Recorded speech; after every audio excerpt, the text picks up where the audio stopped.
Hello and good morning. This is Andy McCann here on Fitness, Food, and Finance, where I'm trying to help you lay a firm foundation in those three things. And we're going to go back into finances. So these should have come out back to back. But there's just an interesting thing that is out there in terms of like, hey, how do I earn money? How do I go for retirement? How do I prepare? What streams of incomes do I really need? And let me say this super clear. The biggest and best stream of income is the one that you're doing. So whatever it is, dial into that. I would say that if you're employed by somebody and they're paying you, so you're a W-2 employee, if you went to the owner or the next level up or whatever and said, how can I make you more money? They would be ecstatic to hear that. And if you could make them more money, they would probably pay you more money. There are probably some questions you can ask yourself to make your job more robust, more important, deliver more resources. I don't know what those questions are, but it usually starts with how or why. And it goes from there. How can I be faster? Why do we do it this way? How many people do we buy from? Why do we buy from them? Whatever, right? There's things that you can do. If I had a business that employed a bunch of people like that, I don't know, let's say we were making wheels for cars. I would want people that showed up early and left late if they were going to the office or had a productive level that was equivalent to that. So I don't really care when you work. I just care that you're all in when you work. So if I were to call you and you're supposed to be working, you're not like, well, I'm at the beach just screwing around. You're actually doing your job. So that's the first thing is make sure you're doing your job, then ask the questions. But there are some other things that go out there, and I'm going to go into multi-level marketing businesses in a moment. But we're going to cover, maybe, I don't know if we're going to cover all these slides. We're going to start with this one because I think it's pretty important. So if you're watching this, great. If you're listening, well, just pay attention or go to the YouTube video. It's a video if you go to @AndyMcCann42 on YouTube, or if you just want the podcast version, just look for Fitness, Food, and Finance on any of your podcast hosts. Okay, so what they don't tell you. So this has got like a flow chart, and it's saying, hey, the poor have an income statement. It's basically their income is their salary. And that's a misnomer. Are you poor because the only thing you've got is a salary, a W-2 job? No. You are poor if that's all you're spending on, right? So if you're spending everything that you've got, then yeah, that's a problem. So basically, there's your income, then you have expenses, taxes, rent, food, transportation, clothes, etc., all those expenses. And then you divide up your life into assets and liabilities where you don't really have any assets. I would say that your house does not actually count as an asset. So you listen to Robert Kiyosaki, one of my favorite guys. He'll tell you, hey, your house isn't an asset because it's not earning you money. It's a liability. It goes against you, right? So I agree. I know most people don't agree with that, but I agree. I'm also big in Dave Ramsey, get out of debt. Two very biblical principles, buy assets and get out of debt. I love that stuff. These two guys break it apart, Robert Kiyosaki and Dave Ramsey. Go listen to those guys. Anyway, so poor people don't buy assets. They buy toys. They have a lot of liabilities. In the middle class, you have still your job for your salary. Then you've got expenses, the same thing. Maybe you're elevated your expenses. You got a lot of subscriptions now. But potentially, you create a lot of liabilities. Your mortgage, a car loan, debt payments, school loan. So weirdly, sometimes a poor person, like quote, quote, poor, could be more wealthy than a middle class because they don't carry all this debt loading. Now, debt, I know you're like, hey, doesn't debt accelerate your ability to do stuff? Yep, it sure does. And if you look at our money, it says this is good for one debt or to pay debt. It's actually not backed by gold or anything like that anymore. It's just backed by the government saying, yeah, we'll back that debt. So that's a whole different conversation about what is money. Go look that up. I think there's a book, The Monster at Jekyll Island. So it's back when they created the Federal Reserve Bank, which has nothing to do with the Federal Reserve. It's just a private company that basically controls our interest rates.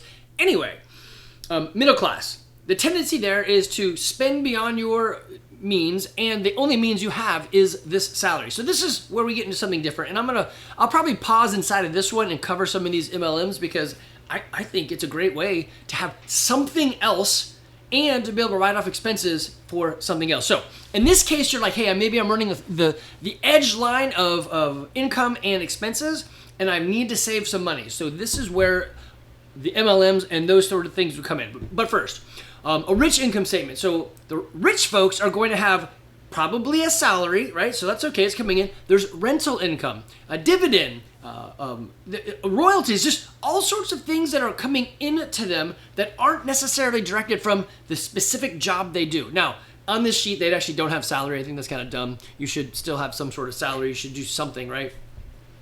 Until Well, I take that back. You should do something until it doesn't make any sense. So let's say you're making $100,000 a year and you've got enough income coming in that you can cover all of your expenses plus, yet the job is taking your time. So if you want to give back to your family, then you could let go of that job and just rely on the other things you're doing. So that's an equation you'll have to come up with on your own. Well, your expenses then are going to be the same sort of stuff, taxes, mortgage payments, loans, and all that. The difference is you're going to use your assets and liabilities to kind of offset some of those expenses. So when you have real estate, there's a whole lot of different tax things you can get a hold of that will give you an advantage. So ask if you don't have your own CPA, let me know. Doug is now coming to the gym and he is a CPA and we can get you connected. If you have a small business, you should be using them. Carlotta started coming to the gym and she is with 7 Ledgers. She has her own bookkeeping business. Bookkeeping and CPA are different. Sometimes you get the same person doing both things, but usually not. CPA takes more degrees. Bookkeeping is a little bit more tedious, so you just have to figure out where do you want the TDM to be in the actual work of getting the information in or the schooling so that you're certified and all that. Okay, so you also have a different income statement when it comes to stocks. So you could sell some stocks that you know are losers and then take a loss on that so that your income kind of drops down. So there's all these things you can do. I don't actually do all that. I have somebody that does it for me because it gets super complicated and I don't know all the rules and I don't want to go to jail. So I want an expert to do it to keep me out of Club Fed. So I do know that like we use property, and I'm going to talk about businesses to remove some of the expenses. So typically what happens is, let's say you make $100,000. The government, as a W-2 employee, the government says, I'm going to tax you on $100,000. Let's say they take $20,000. That's left. You're left with $80,000, and then you can spend that.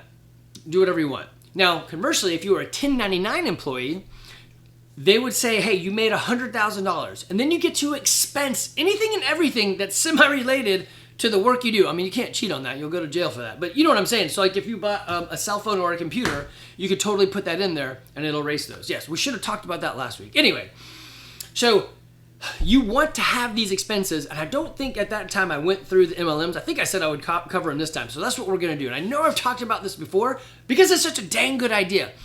If you're going to have a business like the gym, well, I mean, there's rent on that. And I'm signed up for 5 years of rent. Let's see. It's basically $6,000 a month times 12. So that's $72,000 a year times 5. So I don't know, like $400,000 that I'm on the hook for 5 years.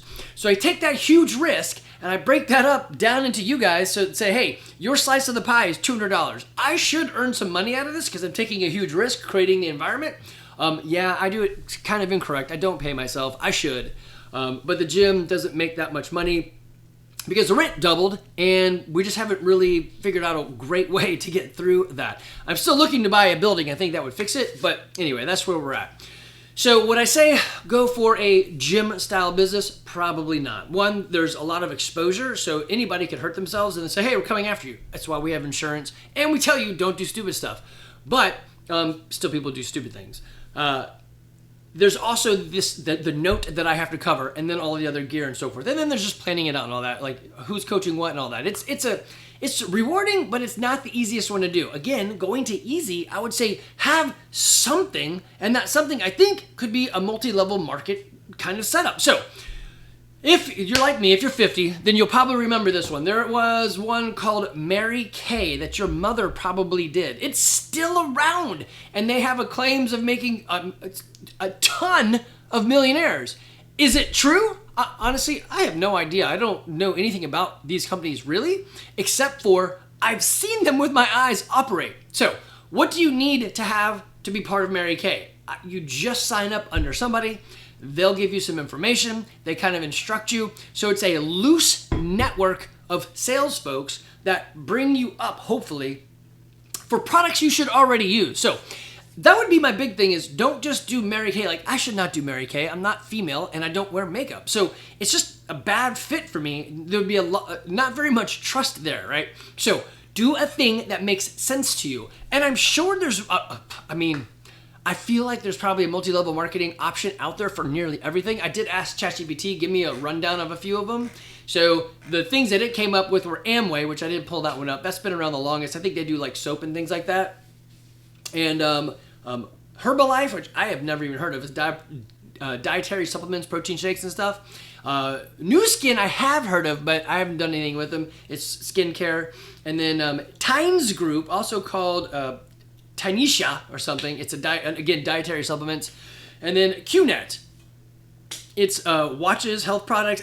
So it could be like literally anything out there. I did ask it also give me some like different categories. So again, Amway, I already said that. Herbalife, New Skin, Avon Cosmetics, Mary Kay Cosmetics, USANA Health Sciences, it's nutrition plans, Young Living, that's essential oils, doTERRA essential oils. My wife did that one. We'll cover that one in a second.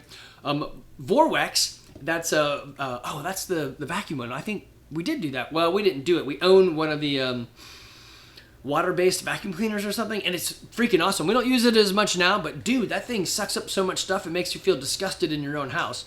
Primacare, which is financial. Oh, that's interesting. A financial service, insurance, and investments. Fascinating. I don't think I'd want that one to be in a multi-level marketing. I want experts to invest my money.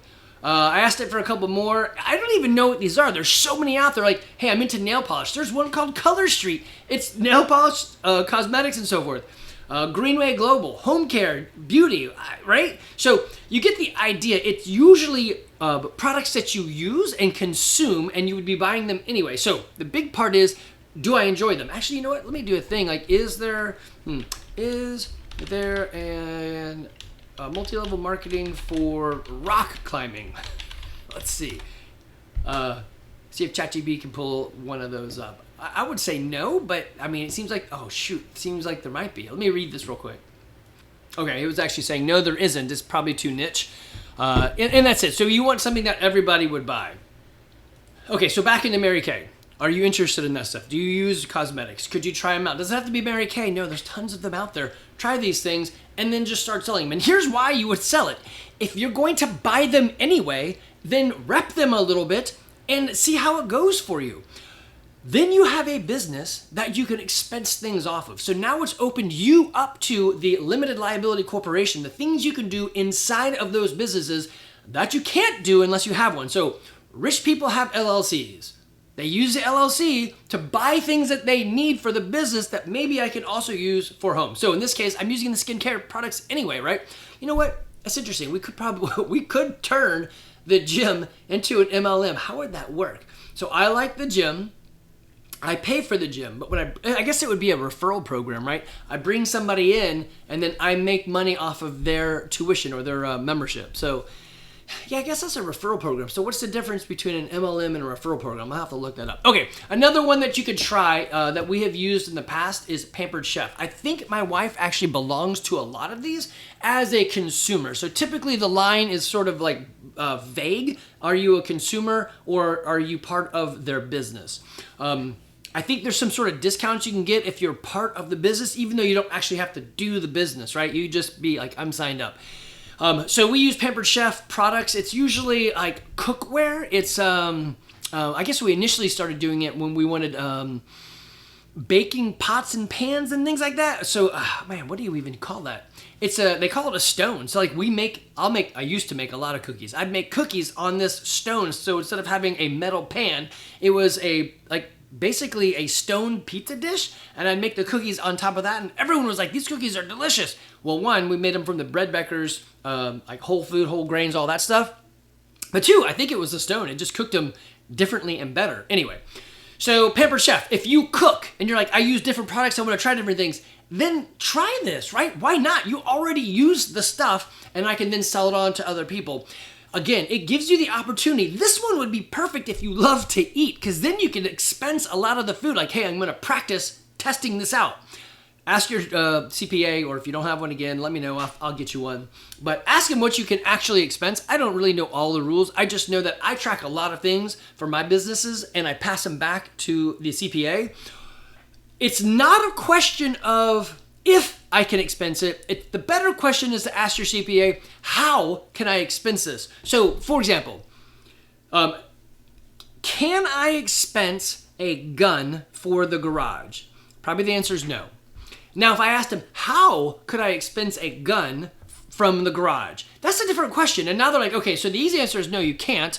But if you were to say how, then we need to come up with something you're doing that requires you to have that gun. So let's say I'm making this up because I know this wouldn't happen, but I am going to start doing CrossFit, coaching a class inside of Cherokee Prison, right? So up on Univetter, there's a prison, and I'm going to go in there, and I'm going to, coach a CrossFit class. Okay, well, I'm going to a place where there's inmates. I probably should have a gun. I know you can't take a gun into a jail, but just go with me, right? So if I offered my service to a place that then required me to carry, like, hey, I don't know, I'm going to some super sketchy neighborhood that's full of child predators. I don't know. That's really horrible. I don't even like that thought. But whatever, I'm going, right? So now maybe I need to have a gun because it's an unsafe environment. So now they're saying, okay, that actually makes sense. It's a legitimate business expense if you expand your business. So, Pampered Chef.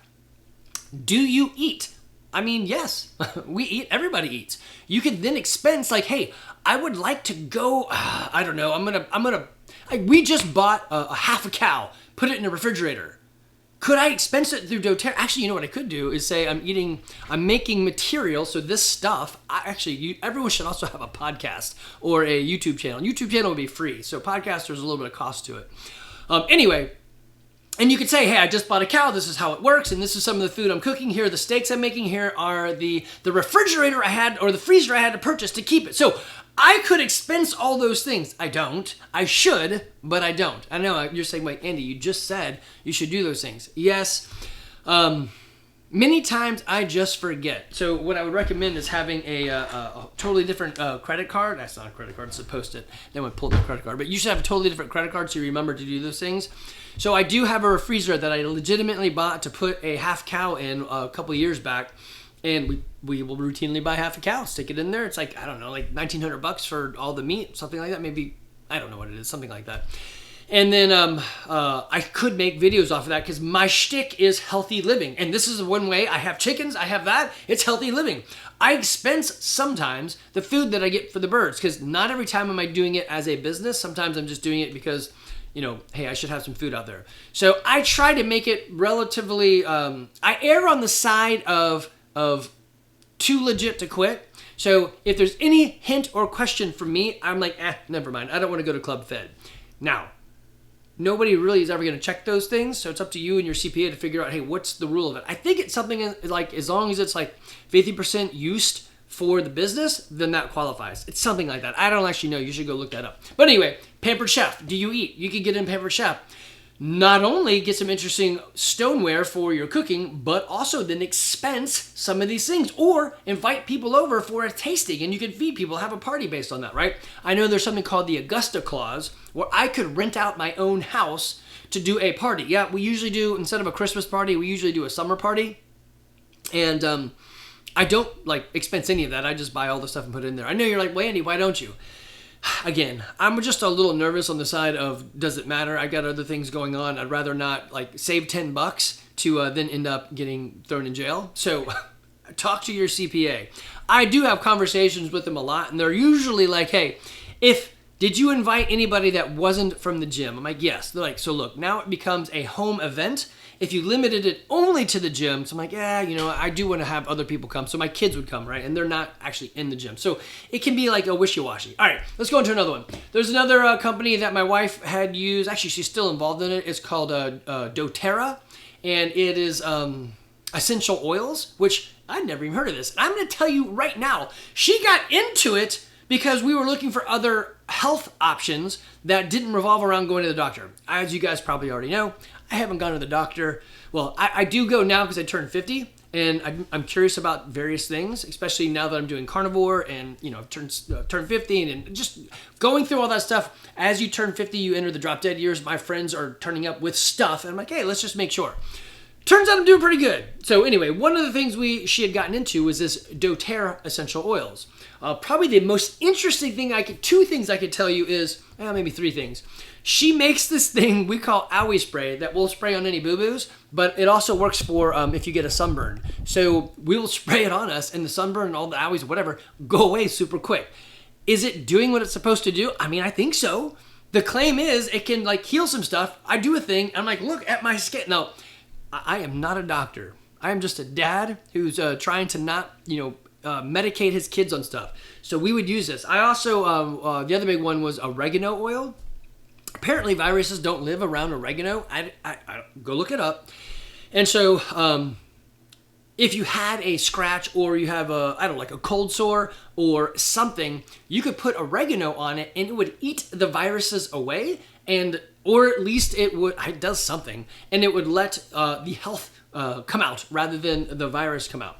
So for instance, back in 2020, when there was those 2 weeks to slow down the curve and all that, when I got sick, I did a lot of these essential oils and came out of it pretty quick. So I am relatively the least sick person I know of. I guess maybe it wouldn't come up. If you're not sick, people don't talk about not being sick. They talk about being sick. Anyway, so this doTERRA. So do we use it? Yes. Does she sell it? Yes. Does she sell it like big time? No, but she tells her other friends, hey, if you are a crunchy mama that doesn't want to do a lot of medical stuff, try these things. They do stuff. Like originally, all medication came from some sort of plant, animal, or product, right, that nature made, and they just refined it down or they synthesized it. So that's kind of what these things are doing. So it's doTERRA and it's essential oils. And I mean, it goes all over the gambit of some sort of health-ish related stuff. So even if I get a sore throat, I'll gargle oregano, and usually whatever it is goes away. Is it corollary or cause?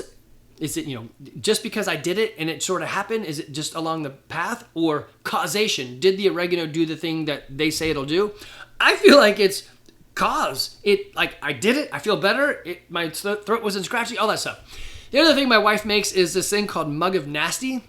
And it's basically oregano and a couple other things. You put it in some steaming water and then you breathe it in.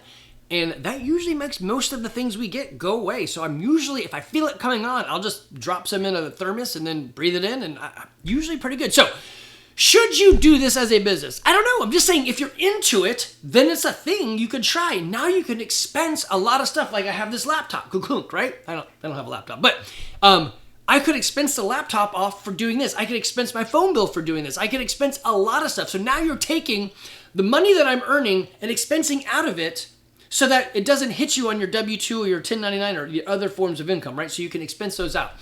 It's not 100% expensing. Basically, it's like a 20% savings or whatever your tax bracket is, right? Okay, so the last one I'm going to give you is something that she does do, and she has turned into a business. It's LifeWave.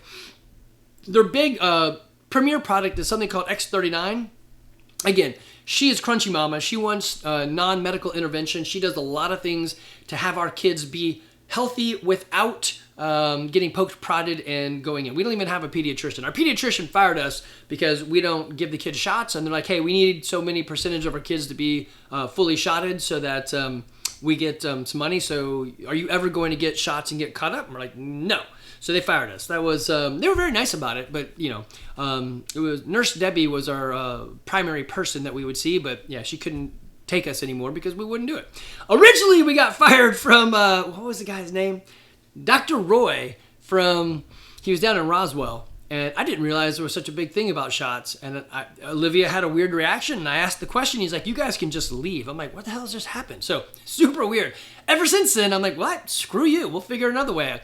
Anyway, I'm not saying do it my way, but we are into various ways of health. This is why I did carnivore and lion diet with Evan to fight that Crohn's diagnosis. This is why I do CrossFit all the time. I think it's just a beautiful hack to health and fitness, eating meat and doing CrossFit. Okay, so this LifeWave, they're basically patches that you put on various places that have a reflective technology. And the idea is, I know it's weird, like what? It does something to accelerate the life of your body. I don't even really know what it does. I just know this. My hair was completely white. Once my wife had me start patching, not only was it easier to the soreness from working out went away a little bit faster, but my hair started turning black again. So I'm going to lean forward in here. I know you're like, Andy, it's very white. It is. But the fact that there is black in my hair is baffling because I was pure white for a while. Go back in time and look at some pictures of me. You can see it's pure white. I went gray or white super fast and early. And this is putting, I don't know, blackness back in my hair. Super strange. It's not a touch of gray. It's or that hair product. It's literally just doing these patches. I've also seen with my own eyes, one of my nieces said, I got a super bad migraine. I'm going to go into a dark room and just chill because this is killing me. And Verity's like, hold on, patch. And then within like 10 seconds, she said, hey, weird, it's gone. Again, was it that? I mean, I tend to think so. Do I have any proof whatsoever? No, I'm not a doctor, but it's a different way to do life. So here's the thing that I would tell you. She has turned this passion of hers into helping people find other ways to be healthy into a real business. So I do the books for us, and I didn't get permission to say what she's making on this, but we use it. She uses it. Her friends use it. She's into this thing a lot, and she sees a lot of benefit. But she also does it as a business, and she does better than the gym. I already told you I don't really pay myself in the gym, so that's already better. Anybody could do better. The thing though is she bought this cool little product that was it's supposed to do something with water. I forgot exactly what it does, but she can expense that through the business because she uses it as a product for the business and brings people over and lets them try out this water. Super cool. It's something she wanted anyway, so we get to use it. But it came through LifeWave, and so now she can expense that out. So let's say it cost, I don't know, $1,000. I don't even know what it cost, but let's just say it was $1,000. Once you put it through the system, it comes out to about a 20% discount because that's what your taxes are, or whatever your taxes are at, right? So you have to look at that. But that's LifeWave. It's patches. The thing that I really like about this stuff is there's very low startup. Usually, like I'm looking at their website right now, I think it's like $100 you can get started with them on essential oils. Do they have a? Nah, I don't see it right on the first page. Pampered Chef. So they've got stuff under $25 you can get started. Is that what it costs to join? I don't really know. But again, it is a very low cost. Like for me, I am on the hook for what did I say? It was like $400,000 in a lease, where my wife is on the hook nothing because she does this out of the house.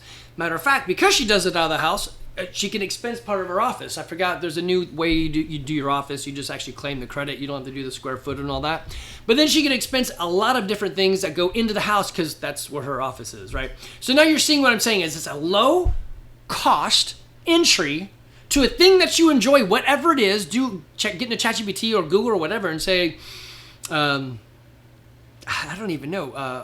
Actually, you know what? I bet you there's one for shoes. Let me just type that in there. Is there one for shoes? Is there one for shoes or sandals, etc.? Or I should have said footwear. That's what I should have said. Let's see what chat says. Here's what I found related to. Okay, so Avon has clothing. That's interesting. Zero shoes. It's not an MLM. Okay, but they do direct selling.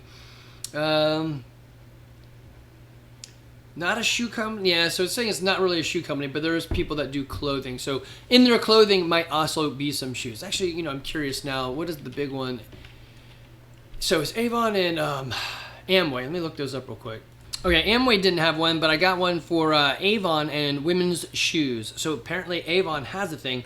You know what? I bet you Mary Kay does too. Is on Mary Kay? Let me put in footwear. No, it's got creams and stuff, but anyway, so there's a product for everything, it seems like. Again, most of these things are super lightweight in terms of my investment in. It's usually a little bit of money and your time. The thing that you're looking to get is access to an LLC, so you can go to, I like using, let's see, I think it's called Mama Bear Legal? Yeah, Mama Bear Legal Forms, right? So you can do Mama Bear Legal Forms and you can start an LLC from there, or you can be, let's see, how do I start an LLC in Georgia? So simply look up that one. So it's, 7 steps. Let's see, there's their equivalent to ChatGPT answer. Choose a name, register, file. Yeah, I mean, it's super easy. The only thing, register an LLC with the state of Georgia. So go to Georgia State Gov. The only thing is you just got to make sure somebody else doesn't have it. So in order to have an LLC, this is the secret. Get an LLC. Anybody can have one. You don't even need a business, but you need to show some sort of revenue and some sort of income. I think you have to make money sometime in 5 years. So one way to make money is don't report any of your expenses. That just means you're eating the expenses. You're saying, yeah, I made some money. So you could go to LifeWave, tell a friend, buy $100 in product, and they do, and then you just have it as $100, and that's what I made. Don't report any. I didn't have any expenses that I want to report. Totally fine. Then you made money. They're going to tax you on that $100, but again, the idea is you get access to all the other savings that you've got. Again, talk to a CPA, bookkeeper, all that stuff to make sure it's actually correct. I'm just an unfrozen caveman lawyer. So this one says to register an LLC with Georgia Secretary of State. Get prepared. So let me look at this real quick. Yeah, so pick a name and then pick a registered agent. That should be you. You'll just get the information to you. What you'll need to do is the name of the LLC, the address, email. So I do all my LLCs typically just to me, and it's totally fine. It works just fine. And then register. Look at that. Register online. So the trick to an LLC is you have to have quarterly meetings, and you need to show minutes and notes that you actually did it. So I do that every once in a while. I'll bring the kids in. We'll talk through money. So I'm very open with money in our businesses. And a lot of times they have good questions like, Dad, that sounds like a dumb business. Why are you doing it? I'm like, I know, but I get to be healthy and fit. So there. Or, they get other questions like, hey, what about this on the rental property or whatever? So it's good to talk to your kids about these things. If they're not around, I'll do the meeting anyway. I'll put it into a video format, and then I'll send it to them so they can see it. And I just have a record that I did it, and here's the link to the video. It's all private links through other services, so nobody can see them. You don't want people tossing your business, right? Okay, so let me go back to what we were looking at originally. Pop, right there. Okay. So this is how the rich get this idea of, hey, how do I expense these things? I have an LLC. It's going against my income before I get taxed on it. And that is a beautiful thing. So in this picture, I would say your biggest thing is not necessarily creating different streams of income. That is nice. But I would say get something that you can expense against. And now you've got an opportunity to save a little bit of money and start there. So as an example, every coach at the gym is 1099. I do pay them, or I pay them through your funds, right? But it's 1099. So now they have access to an LLC if they want to turn it into that, and they can expense things against it. Now they could write up their taxes. I think you don't even need an LLC. You could just say it's against 1099 income, but I'm not really sure how that would work. You need to look that one up or ask a CPA. I always ask somebody, shortcut the process, ask a professional, or ask ChatGPT, do I have to have an LLC to expense stuff? Answer is maybe. I don't know. But you definitely want to be doing a thing that produces that income. So a coach, like a good example is Coach Josiah. He already has a one-on-one coaching, nutrition, online and in-person business. So he already has all of that. So I pay him, and then he could take anything he does for us and say, hey, that's an expense, right? So it's an additive. He didn't have to do anything different. Now, take Coach Josh.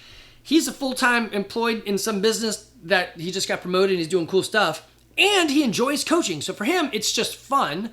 But if he went, like he did go and get his level 2, he could expense that against the LLC he created, and then instead of it costing $1,000, it costs $800 or whatever his tax bracket is, right? So it'll come off. So that's what I'm trying to get you to see is do something to create the opportunity to use the rules that are out there to get around paying for everything that all the idiots pay for. Idiots being us who just don't know. All right, let me look at these other slides, see if it's worth going through with you guys. So this is why the rich get richer. And this is the same thing. We're just buying, in this thing, it's saying, hey, rich people buy assets, real estate, stocks, bonds, notes, intellectual property. And while they do have liabilities, I'm going to say they've got a circle arrow. Basically, they can write off these things. Whereas the poor don't have anything in their asset category, so there's nothing generating for them. It's just all a bunch of expenses. So I would also tell you this. If you really want to understand where your money is going, you need to track and measure it. So get a tool like YNAB or Mint or something, QuickBooks, just like you would do for your business, do for your life. You need to know where everything is. Do you need to track forever and always? No, but I would say at least track for 2 months. That way you would like see some of the recurring costs. Now, in reality, I would say track for a full year, maybe even 14 months, so you can find that thing that you forgot about that bills once a year on some date, right? So you want to be able to catch those things and say, hey, I need to get out of that. I find things all the time the kids have signed up for, or we signed up for and totally forgot about, because it was, I'll do a monthly, but it's going to do every year actually. So the monthly installment was once a year, and you just don't remember that you did it until it pops and you're like, damn it, I just spent that again. So I get to catch those things. All right. Yeah, I don't know. This one's a little bit out of my league. So this next one is a map of investments. So it's talking about equities, real estate, loans and debt, and then unconventional. So I think in this one, I'm just going to lean into the unconventional, derivatives, crypto, commodities, collectibles, and currencies. So I like the idea of crypto. Now, I am am I a Bitcoin maximalist? I really think Bitcoin's the only way to go, but I'm not opposed to, speculating on other stuff. It's just like anything else. Is it going to make money? Does it make any sense? I don't know. I think it's an interesting technology. I think Bitcoin is the better way to go, but the other ones seem to be making money too. So I don't know. I don't have a great idea for you there, except that there is money to be made, but just remember, anytime you do anything, somebody's making money on you. As you get in, they get out. As you get out, they get in. So somebody's betting against you in all the things you do on that sort of side, and even in equities, so stocks and funds and stuff. Now, real estate's different. You can own the property, or you can put it into a real estate investment trust and do different things with it. I think real estate is a great way. They talk about passive income. This is probably one of the most passive ones. I've got rental property, and it's easy to do until it's not, and it's usually all at one time in a big rush. So most of the time, nothing happens. It'd be a very boring life to just hold on to those. I think it's a great way to go. The unfortunate part is it takes money. So you need money to put down and so forth. And then there's exposure against you. This is why I like the idea of these multi-level marketing like LifeWave, because there's nothing. If you decide I'm out, you're out like $100. For a rental property, if you're out and it went badly, you could be out a lot of money. All right, so the last one is the path of money.